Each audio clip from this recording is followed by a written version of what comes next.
Bismillahirrahmanirrahim. Assalamualaikum warahmatullahi wabarakatuh. Innal hamdalillah nahmaduhu wa nasta'inuhu wa nastaghfiruh wa na'udzu billahi min shururi anfusina min sayyiati a'malina. May yahdihillahu fala mudilla lahu wa may yudlilhu fala hadiyalah. Asyhadu alla ilaha illallah wa asyhadu anna Muhammadan abduhu wa rasuluh. Allahumma shalli ala Muhammad wa ala ali Muhammad. Subhanaka la ilma lana illa ma 'allamtana innaka antal alimul hakim. Rabbi shrah li sadri wa yassir li amri wahlul 'uqdatam min lisani yafqahu qawli. Amma ba'd. Tentu yang pertama kita kami bersyukur kepada Allah, Bapak Ibu sedaya. Ini sebuah ibadah besar yang Allah sebutkan menjadi bagian yang sedikit di antara hamba-hambanya bisa melakukan. Allah sebutkan di dalam Quran surah Saba ayat 13. Wa qalilum min ibadiyasy syakur. Jadi Allah berfirman, sedikit di antara hamba-hambaku yang bisa bersyukur kepadaku. Maka kita berharap menjadi orang yang sedikit itu. Allahumma ja'alni minal qalil. Ya Allah, jadikan satu masuk orang yang sedikit itu. Jadi persoalan bersyukur Bapak Ibu saudara, persoalan yang dimintakan kepada Allah. Terus saged bersyukur itu adalah karunia dari Allah yang besar.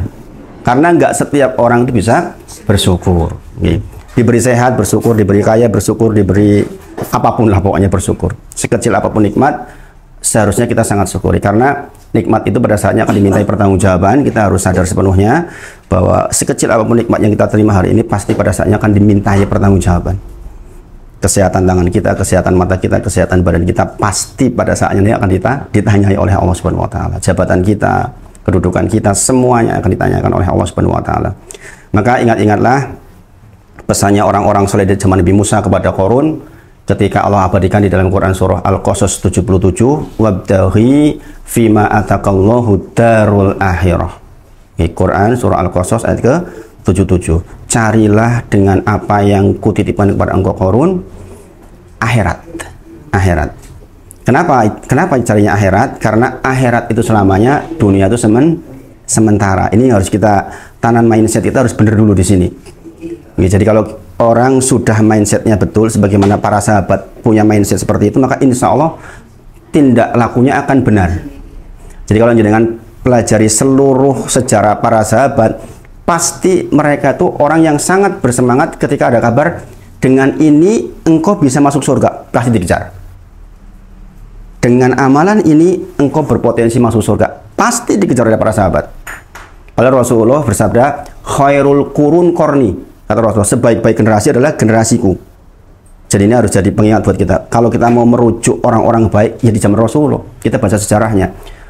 Ribuan sahabat, ratusan sahabat yang bisa kita pelajari. Masing-masing punya kelebihan yang hebat-hebat.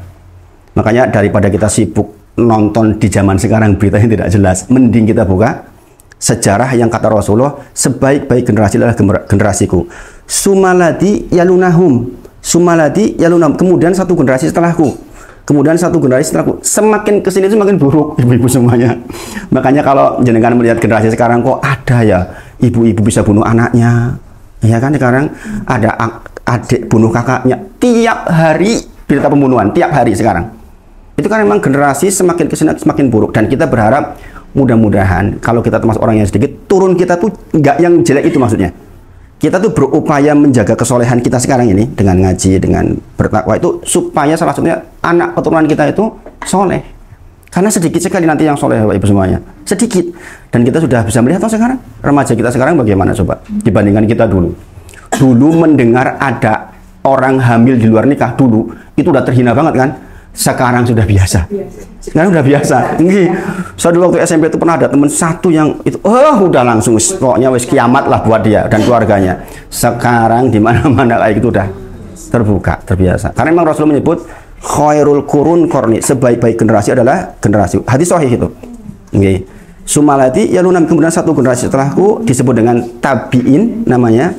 Kemudian satu generasi setelahku namanya tabi'ut tabi'in. Jadi dari 3 generasi inilah kita mengambil contoh. Makanya sibuknya kita itu adalah bagaimana kita mengambil dari situ sebenarnya. Jadi tugas kita di dunia itu sebenarnya sekarang bagaimana hidup kita makin mendekat dengan tata cara Rasulullah hidup itu sebenarnya. Nggak sibuk ngurusin ibadah orang lain. Kadang-kadang sekarang orang baru belajar sibuk ngurusin ibadah orang lain, gelut. Ya kan? Harusnya kita sibuk, saya itu udah sesuai belum ya dengan Rasulullah. Cara tidurnya, cara ke belakangnya, dengan cara ngomong sama istri, cara ngomong sama suami, ini udah sesuai belum nih? Karena sebaik-baik generasi ya generasi itu yang dijadikan kita contoh. Maka timbullah sunnah-sunnah yang sangat banyak yang sampai kepada kita hari ini bagi yang mau belajar. Bagi yang nggak belajar ya hilang. Karena ilmu itu hilang seiring dengan tidak dipelajari. Makanya alhamdulillah kita punya kesempatan seperti ini. Saya sangat bersemangat ibu-ibu, bapak-bapak semuanya. Saya sampaikan ke istri itu, saya semangat. Kalau bicara tentang investasi ilmu, itu kan saya lebih milih ngajari anak muda harusnya, ya kan? Nek saya mati dia masih hidup. Nek jangan katanya jangan disi.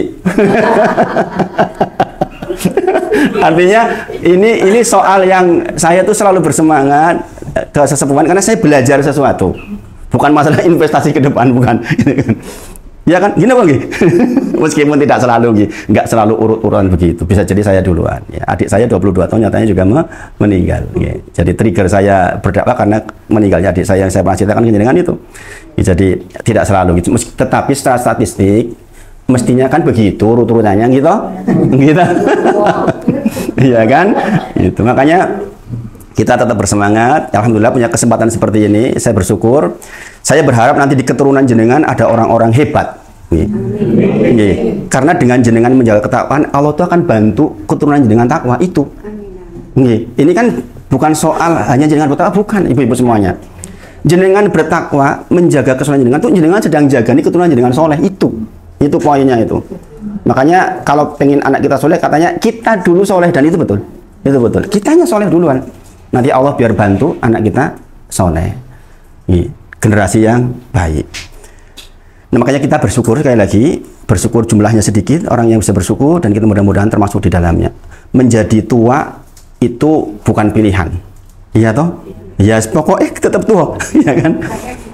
Iya, pasti. Nah, makanya kita membahas tentang tamas ketika akhirat ini karena kita menuju satu titik yang sama. Allah berfirman di dalam Quran surah Al-Insyiqaq ayat 6. Jangan tulis gini, Quran surah Al-Insyiqaq ayat 6. Ya ayyuhal insan innaka kadihun ila rabbika kadhan famulakih. Okay. Jadi Allah itu di situ berfirman tentang setiap kita manusia, mau kaya atau miskin, pinter, bodoh, tua, muda, semuanya sedang bersusah payah menuju kepada Allah Subhanahu wa taala. Famulakih kata Allah, dan pasti ketemu. Pasti ketemu. Siapapun kita, mau sekuat apapun kita, pasti akan ketemu saat itu. Dan pintu gerbangnya adalah kematian. Kita sama-sama tahu. Jadi bagi orang yang beriman itu kematian itu disambut. Bukan takut, kita menyambut kematian. Kemudian menyambut kematian.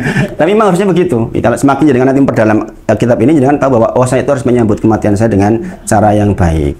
Karena walaupun jangan nggak menyambut, tetap akan sampai. Ya ayyuhal insan innaka kadihun ila rabbika kadhan famulakih. Pasti ketemu. Pasti ketemu. Dan sebagian kita mungkin tidak lama lagi kan. Ya kan? Sebagian kita mungkin tidak sampai 20 tahun lagi. Sebagian kita mungkin tidak 10 tahun lagi. Hampir setiap 2 bulan sekali saya ketemu jamaah yang berguguran. 1, 2, di Gunung Semu itu sudah berapa orang yang meninggal sepanjang saya di sana udah 6 tahun. Udah banyak sekali dari Pak Tufar dan semuanya. Ya, orang-orang yang sempat dekat dengan saya juga. Ya, beliau-beliau termasuk pengurus di masjid itu kan. Ya, saya alhamdulillah masih berdoa untuk beliau-beliau sampai hari ini, insya Allah. Insya Allah. Jadi kita mari bersyukur dengan sekecil apapun potensi yang kita peroleh. Ini poin poinnya, jangan punya apa yang bisa untuk menuju akhirat, pakai itu. Nggak harus kaya, nggak harus kaya. Pokoknya apapun. Sekarang fokusnya bagaimana kita mendapatkan akhirat. Kata Allah apa tadi? Al-Qasas 77, wabtaghi fima ataqallahu darul akhirah. Pokoknya dengan apa yang kutitipkan kepada kalian, cari akhirat. Dalam kasus ini korun ya, kaya banget itu toh. Cari akhirat. Wala tansa nasibaka minad dunya. Adapun dunia jangan dilupakan. Itu saja kalau dunia itu. Dunia itu cukup sing penting ora dilalek. Maksudnya apa? Toh kalau kita kaya raya pun makan ya tetap 3 kali kan. Wis pol gitu ya 3 kali. Apa karena kita kaya raya makan emas? Kan gitu toh. Enggak mungkin. Artinya wala tansa nasibaka minad. Dunia itu cuma bagian kecil yang kita ambil. Ini penting Ini penting supaya kalau jenengan ketakdir sugih, pandai cara mengolah kekayaan supaya dapat akhirat. Kata Allah apa? Wa ahsin kama ahsanallahu alaik. Berbuatlah baik sebagaimana Allah telah berbuat baik kepadamu. Jadi jangan perlu sadar sepenuhnya bahwa sehatnya kita karena kebaikan Allah. Orang kadang nggak sadar. Kayaknya kita karena memang Allah kasih jatah kita kaya. Kita jadi profesor misalnya, karena kebetulan kita ditunjuk jadi profesor, bukan karena hebatnya kita, bukan sama sekali. Maksud Allah dengan profesornya kalian, dengan kekayaan kalian, cari itu akhirat. Ini contoh terbesarnya ya Qarun, karena Qarun itu nggak ada kekayaannya sampai hari ini menyandingi, nggak ada. Mau seorang kaya apapun sekarang nggak mungkin menandingi Qarun, nggak mungkin. Orang hari ini kaya hanya tertulisan kan, punya uang 100 miliar, tulisan itu. Kalau Qarun itu emasnya di depan mata, kuncinya dipikul orang sampai 25 orang pun nggak kuat, saking besarnya kekayaan Qarun. Makanya harta Qarun kan istilahnya kan, padahal nang Mesir mriki boleh hitung mriki, boleh hitung Sleman. Padahal ditenggelamkan di Mesir. Itu zamannya Nabi Musa alaihissalam. Nah, ini menjadi pelajaran buat kita bahwa pertama kita mari bersyukur terus. Jangan ada jeda waktu kecuali tetap bersyukur. Nikmat mata disyukuri, nikmat bisa melihat disyukuri, nikmat bicara syukur. Kalau orang mensyukuri nikmat bicara kan nggak mungkin hibah, Bu. Ibu-ibu hati-hati kalau ngobrol, katanya nggak ada obrolan kecuali yang lezat dibandingkan hibah. Kalau nggak hibah nggak lezat. Ini perkataan ulama loh ya itu. Tidaklah bertemu dua orang ibu-ibu kecuali merasakan lezat ketika berhibah. Ini orang hibah orang lezat. Nah, ini kan masalah. Kita harus ngaji. Dengan ngaji kita diingatkan lewat Quran surah Al-Hujurat 12 ya, tentang bahwa nggak bagus banget yang namanya hibah itu. Nah, itu bentuk syukur dari mulut begitu. Bentuk syukur mata ya jangan nonton sinetron terus. Ya kan, kita matanya dipandang, diarahkan kepada pandangan yang Allah izinkan. Bapak-bapak juga, jangan sengaja bangun malam jam 2 hanya untuk nonton bal-balan. Ini bukan masanya. Saya katakan udah 40 tahun lewat masih kayak gitu tuh udah rugi. Ya kalau masih 20-30 tahun iyalah kayak gitu. Tapi ini 40 tahun lewat kok isi sengucut tangi wengi gua nonton bal-balan, saya kira sudah tidak waktunya lagi. Saya udah nggak begitu lagi lama, sudah lama saya nggak begitu. Dulu waktu mahasiswa masih Pak begitu Pak. Tapi zaman sekarang udah nggak lagi saya. Eman-eman. Waktu untuk yang positif saja kurang. Baik, kita masuk Kemarin kita masuk di Pramukodimah, sekarang masuk ke pengantar penerbit. Kenapa kita baca pengantar penerbitnya penting? Supaya kita tahu mengapa buku ini diterbitkan? Mengapa buku Tamasya ke Negeri Arab diterbitkan? Salah satunya adalah alasan ini. Disebutkan di sini, saya bacakan teksnya, kebaikan dan kesuksesan seseorang di dunia ini, kata beliau, tidak ditakar dengan seberapa panjang umurnya. Satu poin. Keberhasilan, kesuksesan seseorang di dunia ini bukan diukur dari seberapa panjang umurnya. Satu. Tapi lebih kepada prestasi-prestasi amal berbobot yang telah dikerjakan dalam durasi umur yang menjadi miliknya. Sebagian 40, sebagian 45, sebagian 50, sebagian mungkin 100. Yang penting itu di dalam durasi waktu yang Allah berikan ini, apa amal solehnya, berbobot atau tidak? Ya kan? Bisa jadi orang umurnya pendek tapi sangat berbobot. Tadi saya kasih contohnya. Ada yang umurnya panjang tapi nggak berbobot. Na'udzubillah. Makanya di antara doanya Nabi Muhammad SAW adalah Allahumma inni a'udzubika minal kasali wassu'il kibar. Sudah hafal? Itu kan bagian dari zikir-zikir petang kita. Jadi kan zikir-zikir petang sudah aktif belum? Sudah aktif belum zikir petang? Kalau belum, mulai harus belajar. Itu ada sekitar 20 bacaan. Ada kitabnya. Zikir pagi, zikir petang. Iya itu. Itu dari mulai ayatul kursi, kemudian salah satunya yang tadi dibaca adalah misalnya pagi, seperti saya tadi di mobil. Saya di mobil dari sana ke sini selesai. Asbahna wa asbahal mulku lillah walhamdulillah la ilaha illallah wahdahu la syarikalah lahul mulku wa lahul hamdu wa huwa ala kulli syai'in qadir. Rabbi as'aluka khairan ma fi hadzal yaum wa khairan ma ba'daha. Rabbi a'udzubika minal kasali wasu'il kibar. Nah, saya kasih highlight di bagian itu. Ya Allah, saya berlindung kepadamu dari kasal. Kasal itu apa? Rasa malas. Wasu'il kibar, dan keburukan hari tua. Jadi Rasulullah sebut hari tua itu identik dengan hal yang buruk. Harus hati-hati kita ini. Okay? Sebab apa?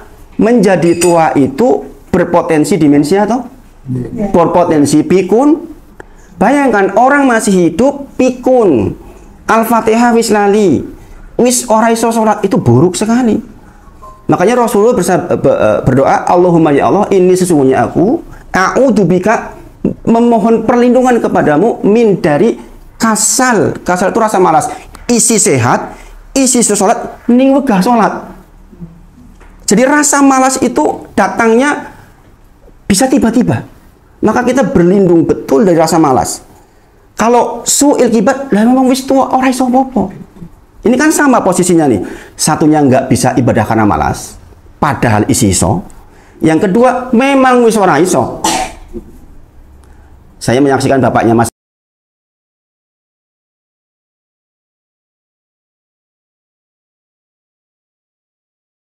sempat nih, beliau sekitar mungkin 3 bulan terakhir nih, sudah di atas kasur saja. Saya tuh bilang sama ujian sekaligus potensi surga. Sudah buang harus putronya, itu perjuangan berat. Padahal beliau termasuk penggerak dakwah di Masjid An-Nur, Pak. Beliau termasuk yang sering undang saya juga. Jadi qadarullah mungkin ya Allah sayang sama beliau, ada bagian dosa mungkin dulu waktu masih muda yang harus dihapus. Jadi kalau orang beriman, orang rajin, orang soleh kok dikasih seperti itu, yakin karena dibersihkan, Pak. Jadi ketika Allah hendak membersihkan seseorang, sebelum pulang pasti dibuat seperti itu. Imam Syafi'i itu sampai kalau duduk berdarah, Pak. Imam Syafi'i loh. Bayangin, orang yang kita kenal sangat alim, ya kan. Jadi banyak orang-orang soleh yang di masa akhir hidupnya itu diuji oleh Allah luar biasa. Fungsinya untuk membersihkan. Kalau orang jahat begitu, itu hukuman. Jadi dengan harus punya prasangka baik ya. Kalau orang soleh yakin itu cara Allah membersihkan. Setiap kita, Bapak Ibu semuanya, disebut dalam kitab ini, kita punya manzilah. Dengan itu dulu begitu fibatni ummih, di dalam perut ibu sudah ditentukan. Dengan itu kedudukan di surganya di mana sudah ditentukan. Sudah selesai sebenarnya kita itu. Cuma kita nggak tahu di mana. Ketika Allah menentukan katakanlah dengan kedudukannya di tingkat nomor 10.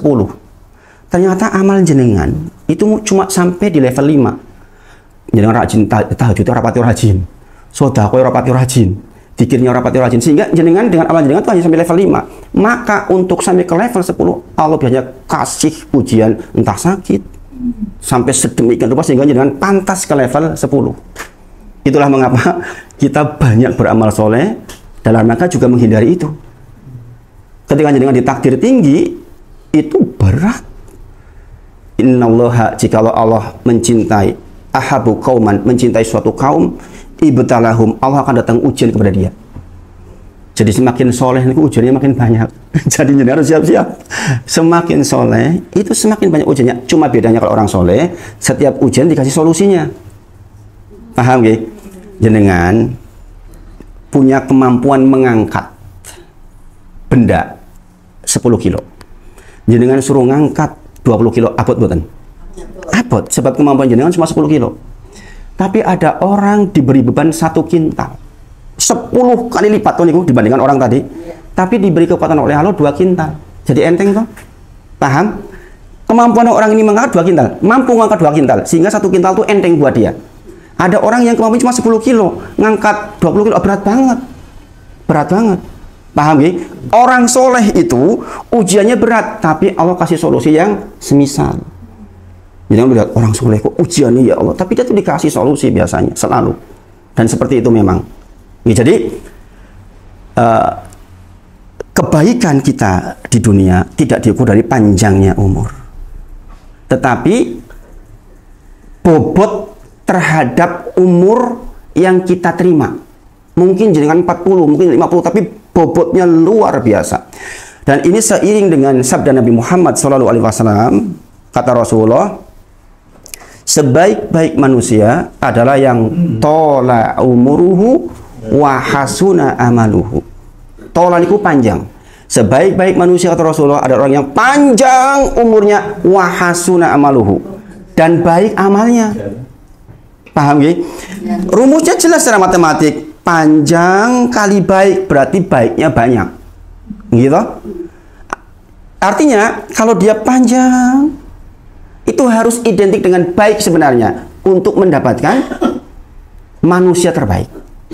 Sebaliknya, orang yang buruk adalah panjang umurnya, tola umuruhu wasa'a amaluhu. Panjang umurnya ning elek amalnya.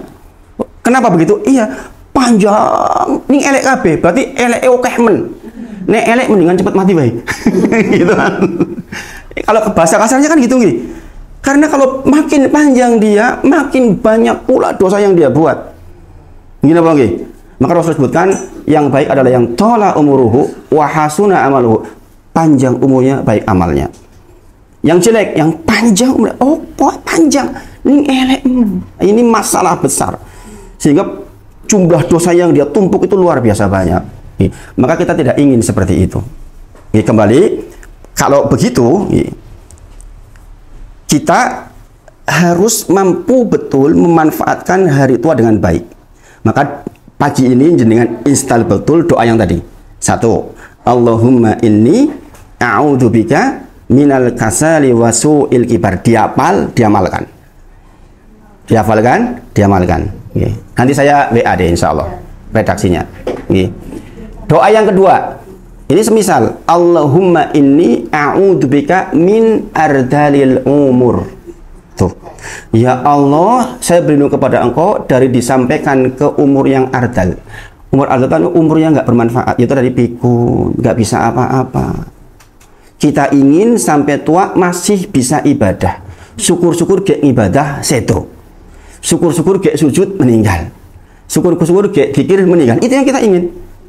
Ya kalau kita udah tua seperti kita itu apa sih yang kita cari Pak? Ya kan kita ingin meninggal dalam kondisi itu kan. Jangan lah sudah nggak mikir dunia lagi tuh, ngumpul-ngumpul ke dunia, serap pengen tuh jangan. Ya enggak. Saya saja udah nggak begitu pengen kok saya. Saya termasuk orang yang alhamdulillah dikasih oleh Allah untuk tidak terlalu tertarik dengan mengumpul. Udah pernah lah dulu, udah pernah. Saya udah pernah merasakan ngumpulin dunia itu kayak mana. Gitu.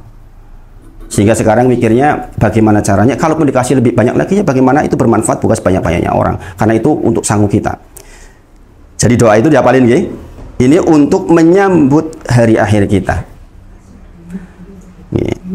Dan jangan perlu tahu Bapak Ibu, para nabi itu disebut sebagai orang mulia itu karena seperti ini. Karena mengingatkan tentang akhirat.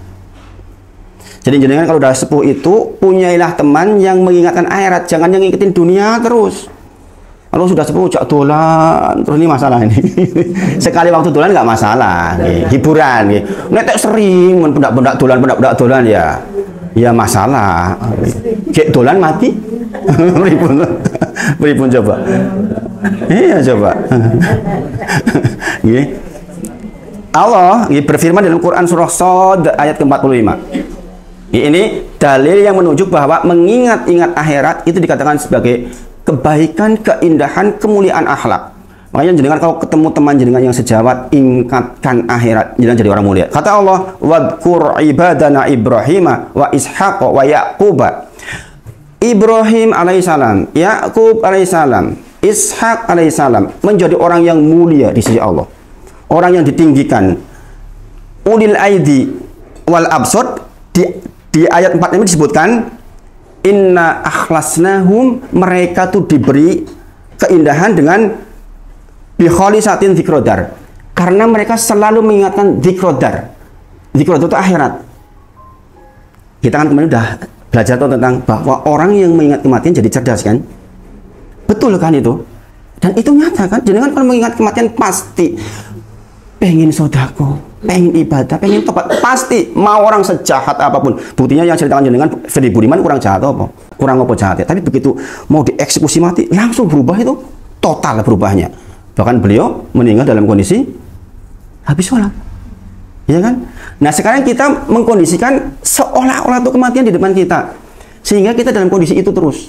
Imam Ibnul Qayyim rahimahullah ta'ala menyebut dalam kitabnya, ada sesuatu yang diyakini oleh semua orang tentang kedatangannya, tetapi perilaku orang itu tidak menunjukkan bahwa itu hendak datang. Ibnul Qayyim mengatakan, sekali lagi saya ulang, jadi udah nangkap belum? Saya tidak pernah melihat sesuatu yang diyakini oleh semua orang, tetapi perilaku orang-orang terhadap itu tidak menunjukkan bahwa itu tuh betul-betul akan ada kematian maksudnya. Setiap orang tanya, mati orang? Mati. Ya kan? Setiap kita. Kamu akan mati nggak pada saatnya? Mati. Tetapi sikap hidupnya nggak pernah menunjukkan bahwa dia tuh mau mati. Paham ya? Nyata betul itu. Isi malas sholat, isi pelit, isi ghibah, itu kan menunjukkan perilaku yang seolah-olah dia tuh nggak yakin kematian datang. Kalau dia yakin kematian datang, nggak mau melakukan itu demi Allah, Bapak. Kalau yang ada yakin betul kematian segera datang, nggak akan memproduksi kayak gitu. Mustahil. Wong saya yang masih latih muda dari jenengan aja udah nggak mau kok. Jadi saya tuh sering ngukur saya itu baik atau tidak tuh saya nggak tanya ke orang lain, Bapak Ibu. Saya tanya ke istri. Karena Rasulullah yang begitu. Standarnya Rasulullah itu khairukum li ahli. Yang laki-laki yang baik di antara kalian adalah yang paling baik dengan istrinya, dengan anaknya. Wa ana khairukum li ahli. Dan saya itu contoh terbaik untuk kalian bahwa saya itu paling baik dengan keluarga. Maka saya sering tanya kalau mau berangkat kayak gini atau habis ini saya itu hari ini baik nggak sih? Kalau dia mengatakan oh api-api, aman. Orang mungkin bisa baik di luar jaim. Ning jero omah bojone alah aku iki opo. Ini masalah ini. Karena yang paling tahu diri kita kan pasangan kita, Ibu-ibu. Nek jenengan suami mengatakan, "Bu, jenengan ki wong soleha." Yakin jenengan soleha insyaallah. Nih, aku soleh ora, Bu. Alah kowe soleh opo nih? Nah, ini masalah ini. Masalah ini. Itu. Jadi makanya orang di luar mungkin bisa jaim, bisa jaga image, dia bisa berkata baik dengan orang lain dengan pertanyaan dengan istrinya, dengan anaknya. Bentak-bentak apa enggak? Perilakunya bagaimana, sebaikkah dibandingkan ketika dengan orang lain? Kadang-kadang kita dengan orang lain pilih kata-kata yang baik, kalimat terbaik. Pertanyaannya dengan anak kita, dengan istri kita. Makanya jangan kalau pengen tahu Ustadz Wahid baik, tanya ke anak-anak saya, tanya ke istri. Pak Ustadz Wahid bener atau? Kan di dalam keluarga itu pasti tahu sesungguhnya yang seperti apa. Itu nggih. Dan itu upaya kita. Rasul sebutkan apa? Khairukum li ahli. Yang paling baik di antara kalian adalah yang paling baik dengan keluarga.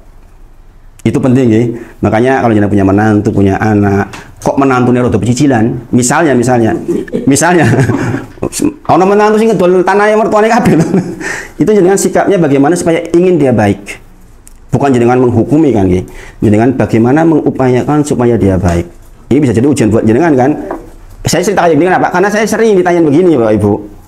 Ustaz, ya Allah Ustaz, saya punya menantu, ya Allah ujian buat saya Ustaz. Jadi kita dulu nyaman-nyaman tahu punya menantunya, ya Allah Ustaz, anak saya diamuk, subhanallah. Gimana rasanya seorang bapak punya anak perempuan, tahu anaknya dipukul suaminya lah, kayak mana rasanya coba. Tapi ya saya juga nggak ajarkan mereka emosi. Saya cari dulu akar masalahnya apa dan didoakan terus. Nah itu kalau dihubungkan dengan dalil namanya ad-dinu nasihat. Di dalam hadis arba'in nomor 7 Pak, kalau dipelajari itu ad-dinu nasihat. Din itu adalah tentang nasihat. Jadi sekali lagi kita menuju satu titik yang sama. Apa dalilnya tadi? Quran surah Al-Insyiqaq ayat ke-6. Ya ayyuhal insan innaka kadihun ila rabbika kadahan famulukan. Ini jangan nggak langsung mudeng nggak apa, karena ada rekamannya. Jangan di rumah nanti diulang-ulang. Okay. Karena banyak orang bicara saya itu gini, ngaji sama Ustadz Wahid itu padat banget katanya. Semua dari awal sampai akhir itu isi KB. Kalau udah ditangkap semua mumet. Nanti di rumah dipilah-pilah. Satu gitu. Karena saya ingin jenengan dapat banyak maksudnya. Saya nggak ingin ngaji kok cuma cerita yang nggak manfaat nih. Kadang-kadang banyak yang menceritakan hal yang bukan dalil gitu. Nah saya berusaha menghindari hal yang demikian gitu. Kemudian menjadi tua sekali lagi itu bukan pilihan. Memang ya kudu toh, iya kan?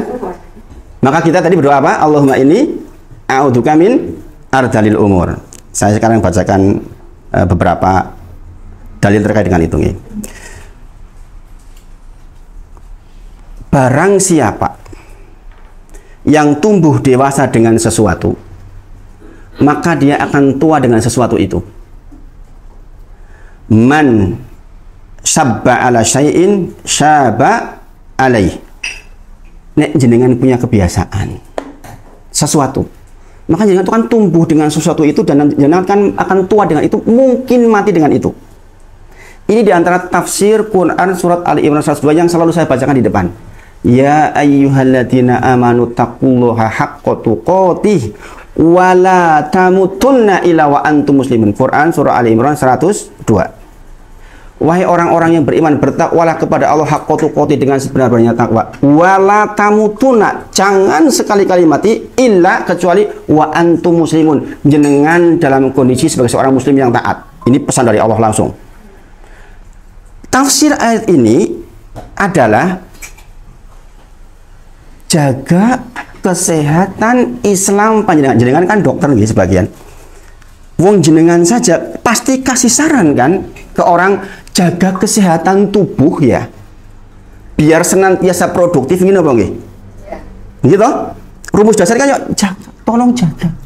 Nek iso kira, nek iso kira usah ngobati, nek iso ki dijogo, kan begitu kan. Kata-kata wala tamutuna illa wa antum muslimun, jangan sekali-kali jangan pecah kecuali dalam kondisi Islam yang taat. Maka maksudnya adalah jaga terus kesehatan Islam panjenengan. Coba jangan bisa bayangkan nggak? Menjaga sehatnya tubuh dengan seluruh upaya, kan makan yang bagus, tidur yang cukup, dan semuanya. Maka menjaga kesehatan Islam panjenengan intinya adalah bertakwa. Jenengan laksanakan perintah, jauhi larangan. Berarti sepanjang hidup jenengan ya itu terus menjalankan perintah, jauhi larangan, menjalankan perintah, jauhi larangan. Kalau jenengan mau meningkat lebih tinggi lagi, menghindari yang bahkan yang mubah. Boleh, tapi jangan hindari dengan pertimbangan, iya ini boleh, tapi kasih manfaat untuk akhirat saya. Contoh yang saya ceritakan, jangan ono wong suki tuku tas harga 600 juta misalnya. Boleh, wong dia kaya kok. Tapi pertanyaannya, memberi manfaat kah? Ini tuh saya ngomong seperti itu, saya ditanya, Bu, Ustadz, saya sudah bangun masjid 5. Ada pembebasan lahan di masjid tempat saya tinggal. Baru 5 menit, dia udah transfer 100. Enteng banget. Sugih, Masya Allah. Suatu ketika bilang saya, Ustadz, saya mau membelikan tas. Bukan, istrinya mau beli tas. Seharga 100 juta. Bolehkah Ustadz? Ya kalau kita ya ke Ustadz, ya saya bilang hukumnya mubah. Tapi kalau saya kesana kan ya nggak boleh. Manfaatnya apa gitu. Tapi kan saya udah semua Ustadz. Anak yatim sudah, masjid sudah, pembebasan lahan sudah. Uangnya masih banyak. Saya katakan masih banyak yang butuh yang lain. Kalau saya mau kasar, Ustadz ya di rumah, misalnya seperti misalnya, enggak, saya nggak mengatakan seperti itu. Artinya di luar masih banyak kan sebenarnya orang-orang yang butuh. Tapi kadang-kadang orang mau menikmati hasil jerih payahnya. Subhanallah. Maka, nah inilah pentingnya ngaji supaya kita tumbuh dengan kebiasaan yang baik. Beli kaos 6 juta. Bagi saya, ya, ini kaos hadiah dari masjid. Saya beli kaos 100.000 dapat 5, Pak. Subhanallah. Suatu ketika telat ngaji itu. Ada apa, Pak? Tadi itu nganterin anak-anak kemana? Ke mall tertentu. Dalam rangka apa, Pak? Itu beli kaos. Harga berapa, Pak? 5 juta, 6 juta. Kaos. Beli berapa biji, Pak? Beli 6 biji. Berarti sekali belanja untuk kaos 30 juta. Subhanallah. Ya memang orang mampu.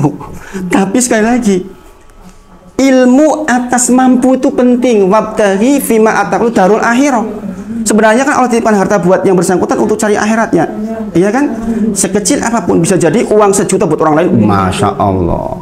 Saya itu nyekolahkan anak di pondok, banyak teman-teman yang nggak bisa bayarin di tempatnya itu, Pak.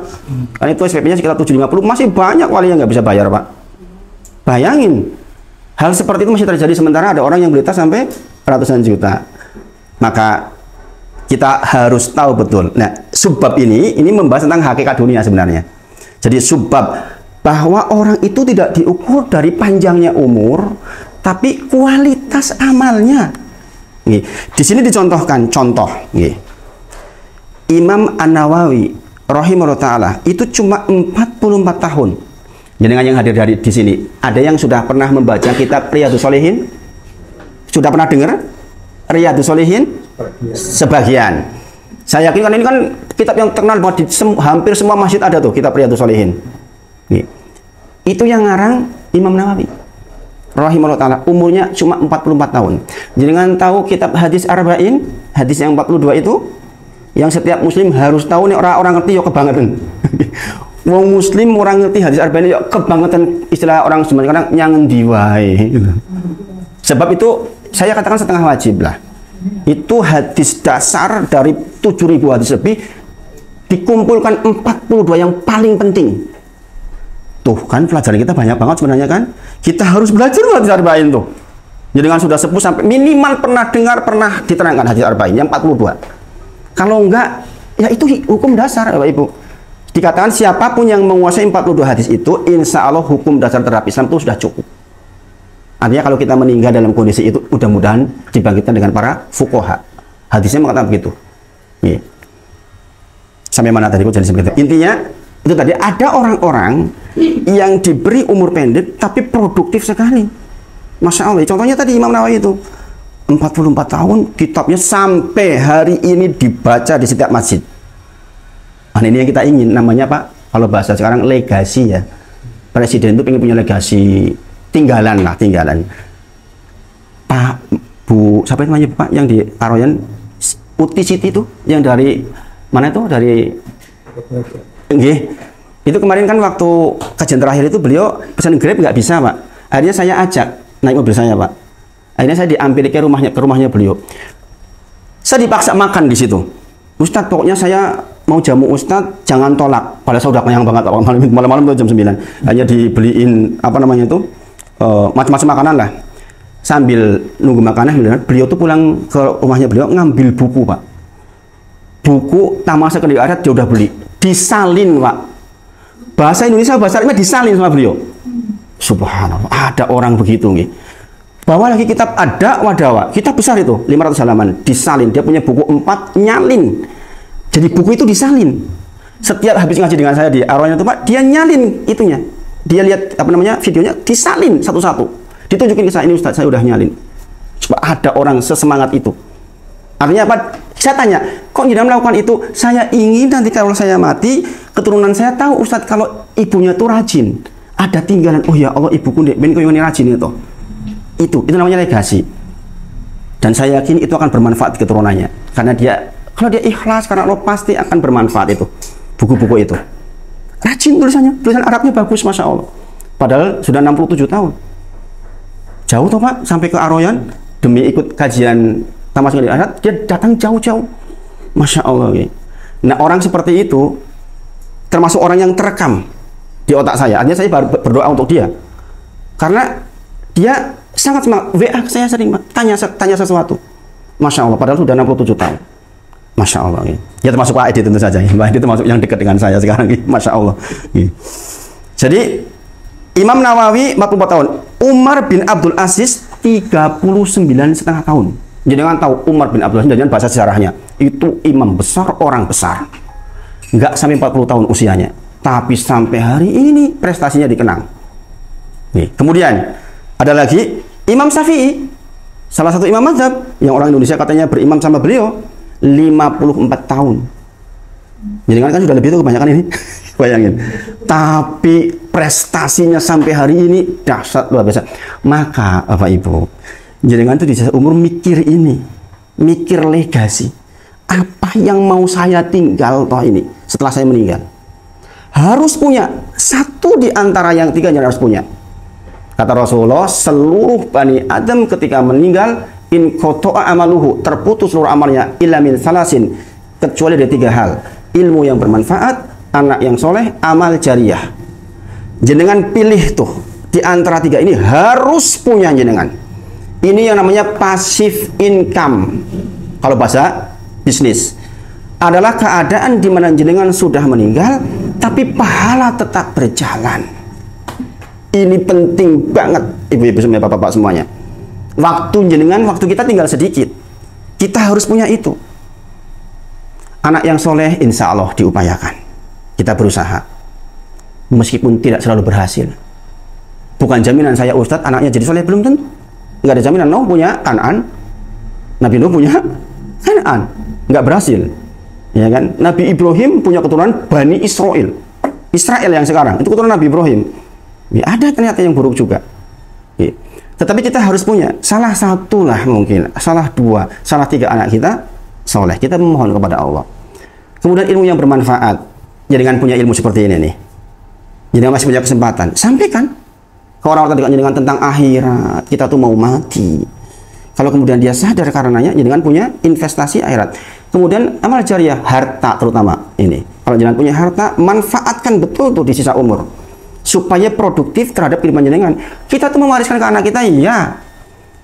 Tetapi sepertiga kalau bisa diwakafkan, nggak semuanya diwariskan. Jenengan harus mengurus diri jenengan sendiri juga. Jangan semuanya untuk diwariskan ke anak, jangan. Saya nggak menyarankan seperti itu. Sepertiga jenengan gunakan untuk wakaf jenengan. Wakaf itu dari kata apa? Wakof.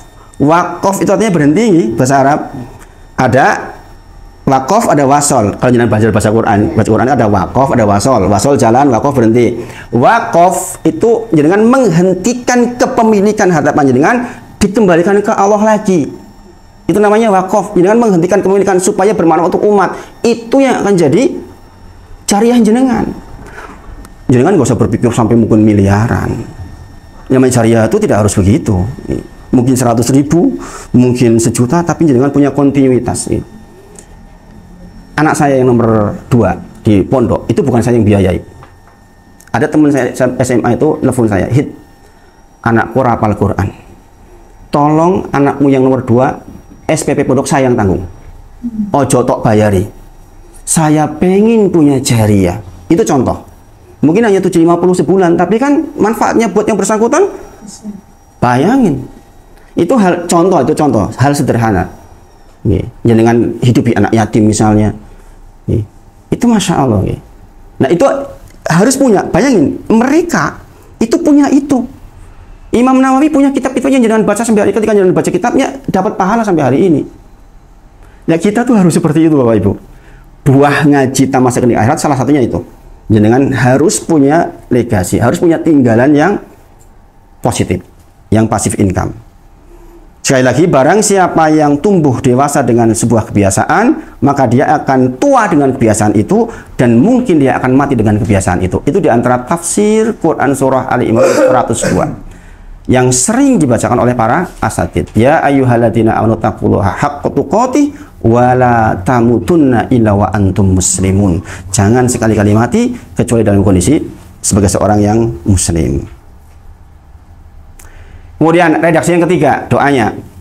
Allahumma inni a'udzubika minal jubni wa a'udzubika an uradda ila ardalil umur. Ya Allah, saya berlindung kepada Engkau dari sifat pengecut, nggak berani menghadapi kenyataan. Kemudian aku berlindung kepadamu dari dikembalikan ke usia yang ardal. Jadi soal jenengan sehat sampai tua itu soal yang dimintakan. Nek jenengan nggak minta, kita khawatir dikasih umur panjang nih sing 10 tahun wis ora iso apa-apa. Itu kita khawatir, dan ini doa ibu saya nih. Ibu saya itu doanya begitu. Ibu itu meninggal umur 64 tahun, habis sholat asar, ngobrol sama bapak, kemudian ada rezeki terakhirnya beliau, dia ngambil nasi, dahar, kemudian duduk di tempat tidur, kemudian udah. Nggak pakai sakit sama sekali.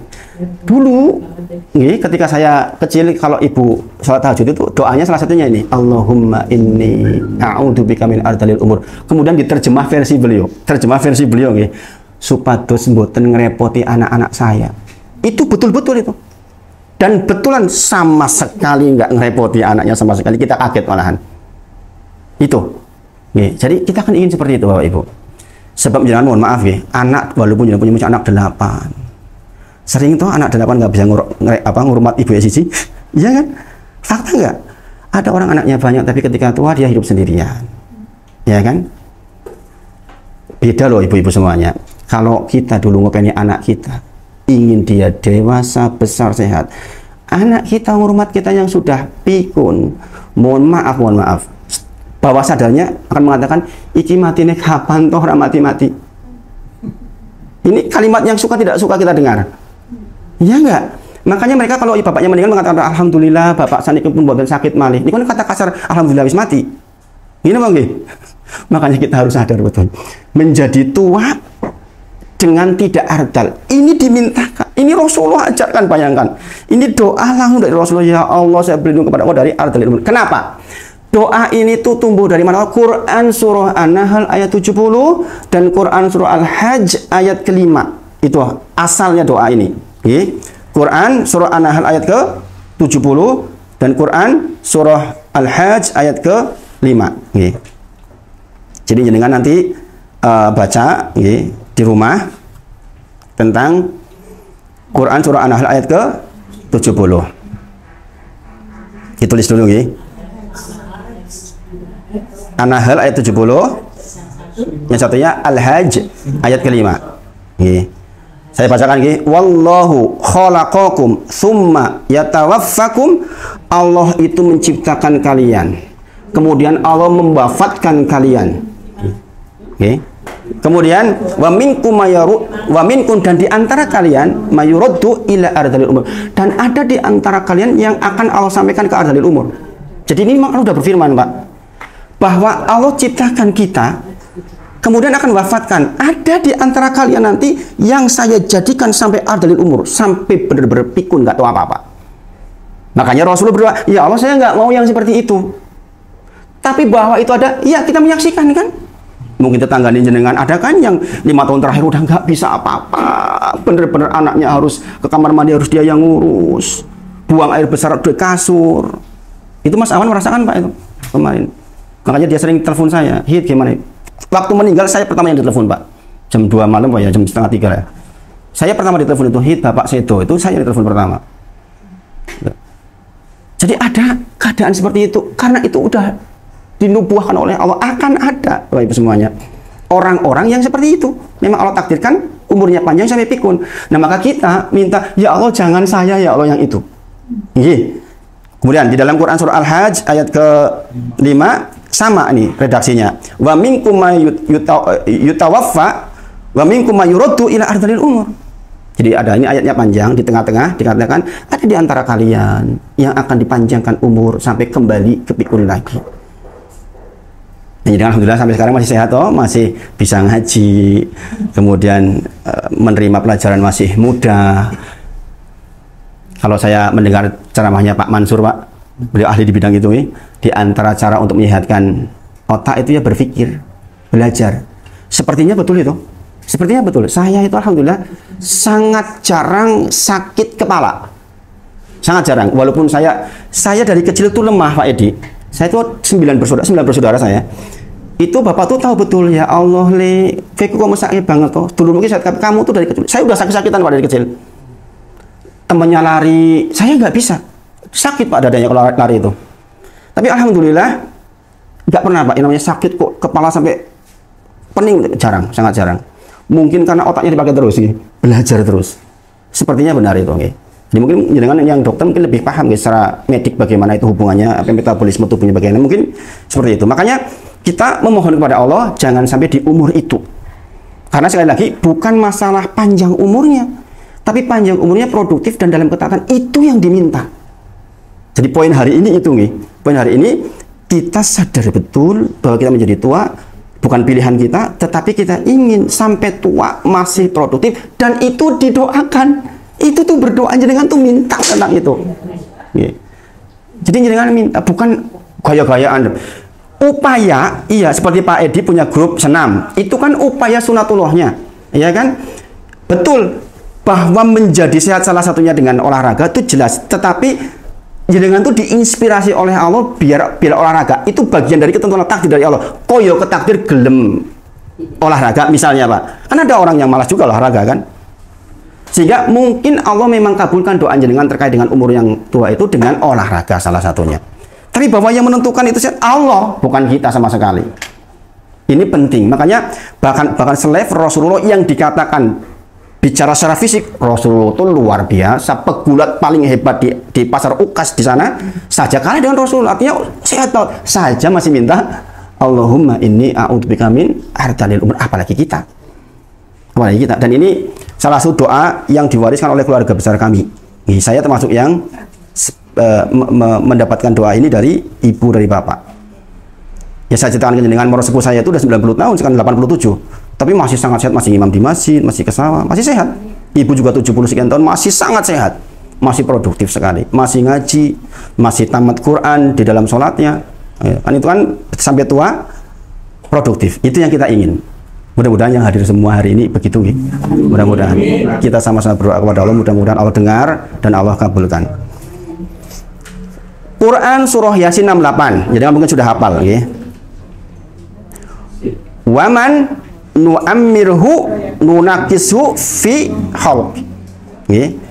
Afala yaqilun? Bapak Ibu semuanya jenengan perhatikan ayat ini. Jenengan saya sudah sering baca ayat ini tapi kadang-kadang jenengan nggak ngerti artinya.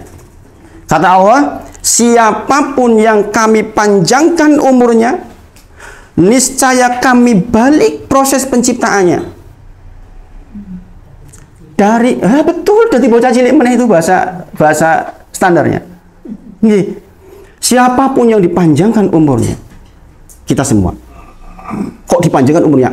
Niscaya proses penciptanya dibalik.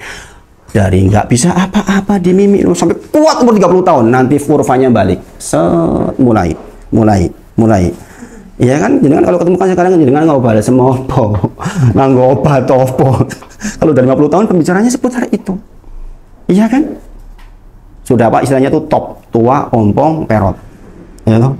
Itu sudah nggak bisa menghindari kita. Sesehat apapun kita.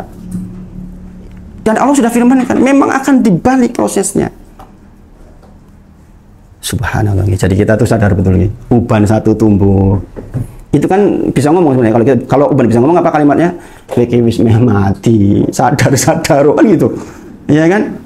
Para ulama menyebut wajah aku munadir, salah satu ayat dalam Al-Quran, diberikan tanda buat kalian, jelas kata Allah diberikan tanda buat kalian, maksudnya uban tafsirnya.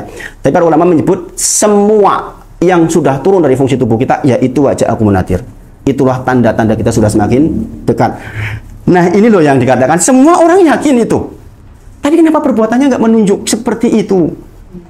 Ngerti, mati ngerti. Yo isi pelit, isi males, isi dolan-dolan raplu, isi nonton sinetron kokian, itu kan menunjukkan sikapnya, nggak menunjukkan bahwa dia yakin akan mati. Iya kan? Makanya ketemu kayak gini itu penting banget. Penting banget. Jadi ingat terus. Nggak sempet lah gemagusan kita habis. Ini kalau udah belajar kayak gini nih, nggak sempet merasa tinggi, nggak sempet merasa punya ini itu semua. Nah, kita tuh udah mau mati. Menjadi cerdas, menjadi produktif, gitu. Bukan jadi ngelokrong ya. Jangan salah tampi gitu. Udah mati, rakyat mau ngopo-ngopo, bukan. Justru dengan mengingat mati kita ingin segera berbekal. Laqad khalaqnal insana fi ahsani taqwim. Quran suratin ayat ke-4. Allah menciptakan kita semua dalam kondisi yang sangat sempurna. Ayat berikutnya apa? Tsumma radadnahu asfala safilin. Kemudian jangan dikembalikan ke tempat yang serendah-rendahnya, ke keadaan yang serendah-rendahnya. Tafsir dari kata asfala safilin adalah ardalil umur. Itu. Jangan dibuat sempurna, sehat, produktif, luar biasa, jadi pejabat dan semuanya. Kemudian jenengan akan dikembalikan dalam kondisi yang serendah-rendahnya, yaitu keadaan di mana jenengan sudah tidak bisa apa-apa lagi. Itulah ardalil umur. Jenengan apa tuh ayatnya itu? Quran surah Tin ayat ke-4 dan 5. Laqad khalaqnal insana fi ahsani taqwim. Tsumma radadnahu asfala safilin. Asfala safilin maksudnya adalah ardalil umum. Jenengan sudah pikun, demensia, nggak ngerti apa-apa. Saya dapat ngobrol sama Pak Harati itu Pak yang di Anur itu. Ustadz, saya ya Allah berangkat dari maghrib sampai isya nggak sampai ke masjid. Muter-muter nggak ketemu masjid Pak. Itu sempat begitu tuh 3 bulan sebelum sedo itu. Pakai sepeda tuh beliau tuh. Muter-muter Pak, saya nggak ketemu masjid. Subhanallah. Itu aja berarti sudah pikun keadaan seperti itu. Saya menyebut nama beliau bukan untuk merendahkan beliau. Beliau orang baik. Nih, saya sampaikan dulu. Beliau dikasih itu karena saya yakin mansilah beliau tinggi karena pada dasarnya orang baik. Ini orang baik betul. Saya kenal baik secara pribadi dengan beliau. Nih, jadi bukan hukuman maksudnya. Bukan hukuman. Nih. Proses. Nah kita berdoa sekali lagi. Hafal nih. Allah. Yang paling pendek dulu. Nanti pulang paling pendek diamalkan. Allahumma ya Allah sungguhnya aku ini. Nih. A'udzubika min adalil, berlindung kepadamu dari adalil umur. Nah, itu kan pendek, jadi kan bisa langsung dihafalin. Nanti saya WA beberapa redaksi yang lainnya agak panjang. Salah satu yang dikirim pagi itu. Jadi saya berharap Bapak Ibu yang hadir hari ini semuanya mengamalkan dzikir pagi, dzikir petang. Nanti kalau jenengan belum punya kitabnya, nanti diprintkan sama Pak Edi yang besar. Karena kitabnya kan kecil biasanya, diperbesar. Saya biasanya di masjid-masjid itu begitu. Saya perbesar, kemudian, nah ini namanya contoh itu, contoh amal jariah tuh. Yang motokopiin itu dipakai, oh, masya Allah modal siti, untuk pahala oke itu. Jadi silahkan, besar. Itu ada sekitar 20 bacaan, itu diamalkan. Makanya di bagian pertama tadi doa tadi itu. Di antaranya Allahumma inni a'udzubika minal kasali wasu'il kibar. Itu potongan dari dzikir pagi itu, yang panjang itu. Nah, makanya ibu semuanya, nanti kalau jenengan sudah mengamalkan dzikir pagi petang, saya pandu untuk maksud perdikirnya. Tuh Pak Edi, banyak banget yang belajar Pak Edi. Makanya ngaji itu masya Allah masjid yang ngaji dengan saya seminggu sekali aja kebanyakan rasanya kurang banget. Makanya ada masjid yang 2 kali sampai. Karena banyak sekali yang dipelajari. Hadis arba'in belum, dzikir pagi, dzikir petang belum. Sama-sama dzikir jenengan berbeda kalau jenengan tahu maknanya ibu-ibu. Yang mengatakan Allahumma inni a'udzubika minal kasali wasu'il kibar, jangan hadir. Ya Allah, saya berlindung kepada dari rasa malas dan dari keburukan hari tua. Kan beda. Kita jenengan cuma bicara saja, beda. Kemarin di Aroyan kita sudah bahas tentang istighfar. Bayangkan orang mengatakan astagfirullah beda dengan Pak Edi yang sudah mendengar istighfar. Saya yakin berbeda bobotnya. Ketika Pak Edi ditanya apa Pak Edi istighfar, oh ada 2 hal di situ. Maksudnya adalah sitr dan wikoyah, adalah penutup dan pelindung. Itu bayangin, itu dahsyat luar biasa.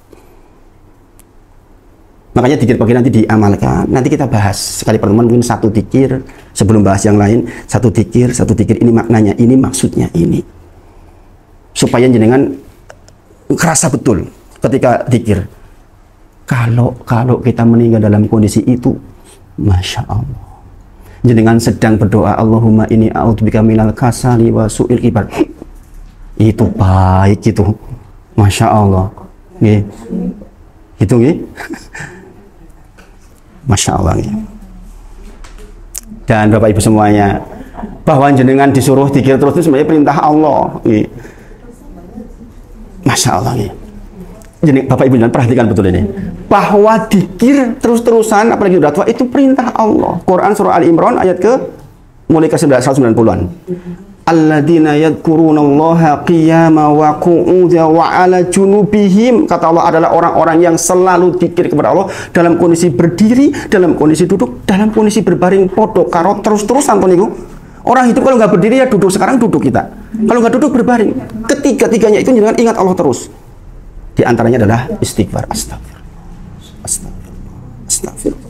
Itu. Nanti jenengan tanya ke Pak Edi tentang istighfar. Insya Allah Pak Edi sudah merekam tentang istighfar. Dari kata mikfar, maksudnya mikfar itu apa? Nanti diterangkan oleh Pak Edi insya Allah. Ada videonya nanti bisa dibagi oleh Pak Edi juga insya Allah. Nanti saya kirim ke Pak Edi yang di Aroyan. Karena kita tidak bisa bahas di sini semuanya, habis waktunya. Ini aja udah hampir waktunya udah hampir habis. Cepet nih, masya Allah. Nek ngaji tenanan ini sebenarnya emang 1 jam ini cepet banget ibu-ibu. Jadi kan pernah nggak ngaji 1 jam, urung setengah jam kesel banget. Kalau begini tenanan insya Allah nggak kerasa insya Allah. Karena kita betul-betul mikir, Nah itu jadi kita akan menjadi tua, bukan pilihan kita. Maka kita ingin menjadi tua yang tetap produktif. Itu penjelasan bait pertama dari pengantar penerbit itu. Dikatakan apalah gunanya, kata beliau, jika diberikan jatah hidup puluhan bahkan ratusan tahun, tapi nilai amal solehnya nyaris tidak ada. Penerbitnya mengatakan begitu ini. Gini apa nggih? Apalah artinya kita kasih umur panjang? Ya Allah nyuwun umur panjang, nggak cukup ibu-ibu. Ya Allah nyuwun umur panjang sekaligus keberkahan di atas umur panjang itu doanya. Jangan minta umur panjang, berhenti. Iya dikasih, tapi ardal untuk apa? Ya kan? Nah makanya tambah doanya. Tapi betapa indahnya, kata beliau, jika umur walaupun tidak terlalu panjang, namun nilainya sama dengan ratusan bahkan ribuan tahun. Contohnya tadi, Imam Nawawi sampai sekarang masih hidup. Ya kan? Beliau sudah di alam barzah, tetapi pahalanya terus mengalir buah dari apa yang ditulis kita pelajari sampai hari ini. Nggak ada masjid yang tenanan kok nggak mengajarkan hadis arba'in, itu nggak ada. Pasti mengajarkan. Mengajarkan hadis Riyadhus Shalihin pasti ngajarin. Betapa besarnya pahala yang dia peroleh, bayangkan. Orangnya sudah meninggal, cuma 44 tahun hidupnya. Tapi sejarahnya gitu, Masya Allah. Imam Nawawi itu ketika kecil nangis gara-gara apa? Nangis gara-gara moh dijak dolan. Kalau anak-anak yang lain kan nek ora dolan nangis. Nek Imam Nawawi itu nangis sebab dijak dolan. Aku mau dolan, aku pengen sinau. Imam Nawawi waktu kecil. Masya Allah. Nah kita sekarang sudah tua seperti ini, waktunya sempit. Seperti itu sikapnya maksudnya. Oh udah nggak waktunya lagi kita nonton ini. Ngapain? Tinggal sebentar banget. Tinggal sebentar banget. Wong saya itu Bapak Ibu, kalau pulang dari sini udah membayangkan sopo disising dilayati yo. Udah mikir begitu ibu-ibu, beneran ini. Sebab setiap tahun tuh, setiap bulan saya itu begitu. Setiap bulan pasti ada aja jamaah yang saya layat ke keluarganya. Iya toh? Ya itu tadi, setelah tadi kan urut-urutannya begitu. Walaupun bisa jadi saya dulu. Bisa jadi kan, bisa jadi saya dulu. Gitu. Berapapun umur, kata beliau, pasti suatu saat akan berujung pada ketiadaan alias kematian. Jika kematian adalah sebuah kosakata yang paling ditakuti oleh semua orang, maka tidak untuk orang yang beriman, kata beliau. Orang beriman, maka sikapnya adalah menyambut kematian itu dengan riang gembira. Maksudnya gembira bagaimana? Bertakwa di atas sambutan itu. Orang bertakwa ketika mati, ketika di atas pembaringan, ketika digotong, itu pengen segera ke kubur. Segera antar ke kubur. Orang yang nggak beriman jangan dikubur, begitu kalimatnya. Nanti akan sampai itu di halaman sekitar 100-an di kitab ini. Keadaan ketika kita digotong itu bagaimana? Apa kalimat yang keluar? Orang beriman itu cepet, saya pengen segera. Karena dia ketika menjelang meninggal itu sebenarnya kita tuh udah diberitahu sebenarnya. Akan datang malaikat kepada kita yang mengabarkan tentang janji Allah tentang surga. Makanya orang yang beriman itu tetap sakit. Jangan perlu tahu yang namanya sakaratul maut, seberiman apapun tetap sakit. Nggak bisa enggak, tapi Allah tolong. Yang paling itu Allah tolong. Rasulullah pun sakit, merasakan sakit sakaratul maut.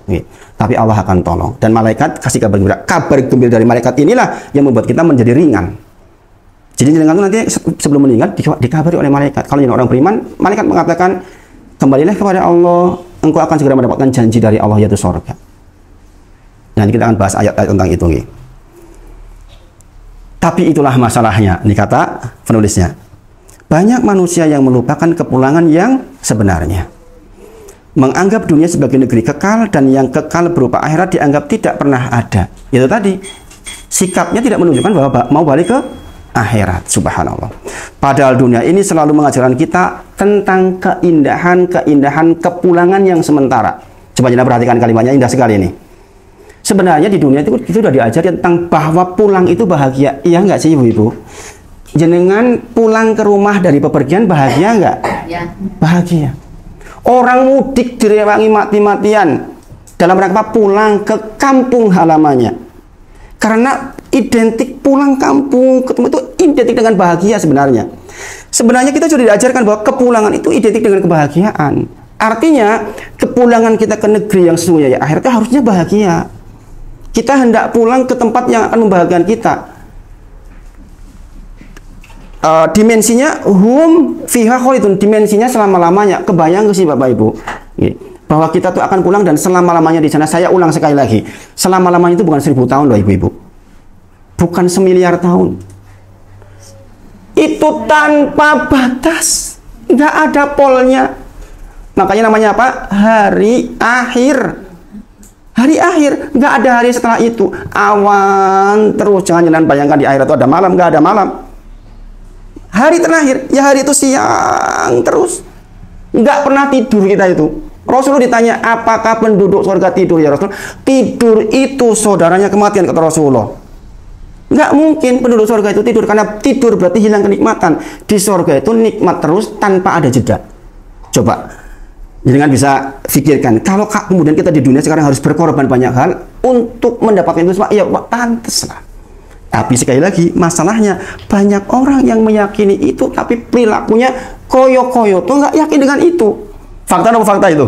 Fakta. Orang sudah tua masih ngangkring, terus tidak wengi. Iki kepiye bisa mati. Dan banyak itu kejadian seperti itu nih. Ngangkring. Ngangkring kan identik dengan jam 1 wengi, jam 2 sih. Wong wis tuwa koyo ngono dia terus subuhe ning masjid kepiye, tahajudnya kepiye. Iya kan? Tahu-tahu habis ngangkring mati. Ngeri banget gitu. Oleh karena itu, negeri keabadian adalah sesuatu yang pasti, maka pertanyaan yang semestinya harus terngiang-ngiang dalam gendang telinga kita adalah di usia kita yang entah berapa, sejauh mana kita sudah berbekal. Itu pertanyaan kita. Jadi hari ini kita berbekal. Poin ini, jenengan garis tebal betul. Saya hidup di dunia untuk berbekal. Kita sedang melaksanakan perjalanan, bukan untuk enak-enakan di dunia. Kita tuh sedang berbekal. Makanya orang sudah ngaji kayak gini, saya yakin perilakunya baik. Nggak beranilah dia jahat sama orang. Mengerikan, kita pulang dengan punya kejahatan ke orang lain. Wah, berat Bapak Ibu semuanya. Jenengan pulang kepada Allah dalam kondisi jangan menzalimi orang lain, beratnya luar biasa. Jenengan punya dosa sama Allah masih bisa diampuni, tapi jenengan punya dosa dengan orang lain, jenengan akan disidang, jangan akan dituntut oleh orang itu. Na'udzubillah. Makanya saya termasuk orang yang sangat menghindari hal yang kira-kira bisa merugikan orang lain. Entah kata-kata, apalagi perbuatan. Mengerikan Bapak Ibu. Allah itu maha pengampun, manusia itu butuh, nggak maha pengampun. Manusia itu butuh pahalanya jenengan besok. Ketika jenengan menzalimi dia, endi pahalamu endi? Coba, mengerikan kan, kita bisa bangkrut di sana kalau kita nggak hati-hati. Makanya dari sini ke depan, jangan sampai jenengan itu kalimat nyakitin orang, perbuatan nyakitin orang, apalagi merugikan dalam bentuk fisik, ngambil barang. Wah, mengerikan, mengerikan gitu. Orang udah bicara akhirat itu, saya yakin perilakunya menjadi sangat baik, sangat baik. Apalagi sombong, na'udzubillah. Saya Pak Edi ngajar di banyak tempat, ada orang-orang yang dijebak justru dengan kepintarannya, dengan kesemuanya. Profesor mungkin dia nggak mau lagi duduk di majelis, merasa profesor. Jadi ada orang dijebak justru dengan kepintarannya. Itu yang namanya kepintaran nggak berkah. Para ulama menyebut ilmu itu seperti air sifatnya. Air itu akan mendatangi tempat yang rendah. Air itu kedatang ke tempat yang tinggi kalau dipompa. Orang kalau udah merasa tinggi nggak mau duduk di majelis. Ngapain saya duduk di situ? Saya doktor. Dan banyak kasus seperti itu yang akhirnya menyesal Pak Edi. Saya itu punya jamaah yang mereka doktor-doktor, sekumpulan doktor-doktor, yang akhirnya mengatakan, Ustadz, untung saya ngaji. Kalau enggak, saya mungkin mati dalam kesombongan. Itu bukan 1-2 orang Pak Edi yang seperti itu. Saya katakan, iya Pak, jenengan doktor fisika, atahiyat aja jenengan masih salah kok. Nah, gitu. Saya sampaikan betul-betul. Berapa jumlah tasdid di atahiyat jenengan? Itu rukun qoli, nggak boleh salah loh Pak. Nggak tahu jenengan, bayangin, doktor fisika, iya, tapi jenengan tuh bodoh sekali di bidang sholat. Itu Pak, sadar baru Pak, iya ya Allah Ustaz, selama ini saya tuh dijebak justru dengan saya kepala prodi, ketua prodi. Subhanallah. Makanya alhamdulillah jenengan di masa sepuh seperti ini kok diberi kesempatan kayak ini, itu masya Allah, itu karunia besar yang harusnya sangat jenengan syukuri. Karena nggak setiap orang seperti itu. Saya kan di Aroyan juga masih ada Pak yang nggak mau ngaji, saya kira. Ya Pak, ada orang yang suruh ngaji. Enggak lah, saya ngaji ngapain duduk di sana. Jenengan kok diberi inspirasi mau ngaji, betul, masya Allah, masya Allah. Ini keberkahan yang luar biasa. Akhirnya tidak ada yang sempurna kecuali Allah, kata beliau. Ini penutup dari penerbit. Semoga buku ini menjadi bagian dari amal soleh yang menambah saldo tabungan kebaikan bagi penulisnya. Tuh, penulisnya pun ingin itu kan. Ketika dipelajari ingin saldo tabungan pahalanya bertambah banyak.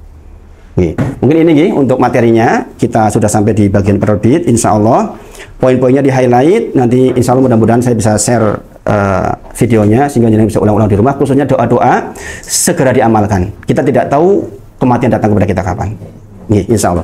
Itu disampaikan. Mohon maaf jika ada hal yang kurang pas di hati. Nanti kalau ada nggak jawab kita lanjutkan. Wa akhiru da'wana alhamdulillahirabbil alamin. Assalamualaikum warahmatullahi wabarakatuh. Waalaikumsalam.